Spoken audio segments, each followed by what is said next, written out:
Hello, आज आपण बनवणार आहे वरणफळ। तर प्रथम मी इथे तेल घेतलं आहे। त्यात तेल तापलं की मोहरी घातलेली आहे। मोहरी थोडी तडतडली की त्यामध्ये आपण जिरं घालणार आहोत। जिरं पण तडतडली की थोडं हिंग घातलंय। त्यानंतर कढीपत्ता घालणार आहोत। आता बघू शकता फोडणी चांगली तडतडली आहे।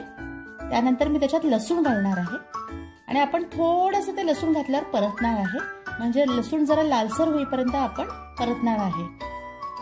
आता बघू शकता तुम्ही लसूण लालसर झालेले आहेत। त्यानंतर आपण ह्याच्यात आता मसाले घालून घेऊयात सगळे। तर प्रथम आपण घेऊयात हळद। हळद घातल्यानंतर आपण घालणार आहे लाल तिखट। लाल तिखटाबरोबरच आपण घालणार आहे गोडा मसाला। आणि आता आपण हे सगळे मसाले चांगले परतून घेणार आहोत परत एकदा। तर पाहू शकता तुम्ही इथे मसाले सगळे परतून घेतलेले आहेत। तर मसाले लवकर जळतात त्याआधीच मी तिथे वरण घालते आहे। मी वरण शिजवून घेतलं आहे, वरणात मी मीठ घातलेलं नाहीये। आता इथे आपण सगळं एकजीव करून घेणार आहोत आणि चांगली ह्या वरणाला एक उकळी देणार आहोत। त्यानंतर मी थोडंसं पाणी घालते आहे, कारण वरण थोडंसं घट्ट आहे त्यामुळे। आता इथे आपण चवीप्रमाणे मीठ घालणार आहोत।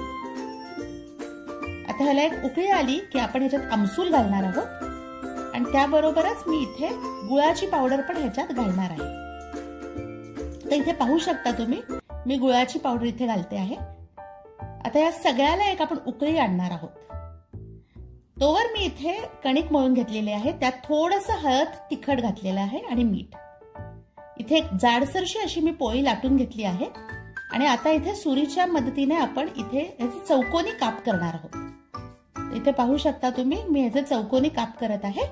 आधी उभे केलेले आहेत आणि आता आडवे करत आहे। सम असे आपण इथे काप करून घेणार आहोत आणि आता इथे वरण जेव्हा उकळेल त्याच्यात आपण हे काप घालणार आहोत। गॅस थोडा बारीकच ठेवायचा, म्हणजे खालून करपत नाही हे।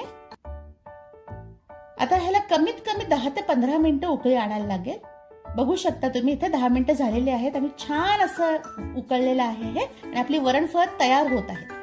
हे बघा मी वरणफळ सर्व केली आहेत गरमागरम। माझ्या व्हिडिओला नक्की लाईक आणि सबस्क्राईब करा, म्हणजे नवीन नवीन रेसिपीज अशीच बघता येतील तुम्हाला। धन्यवाद।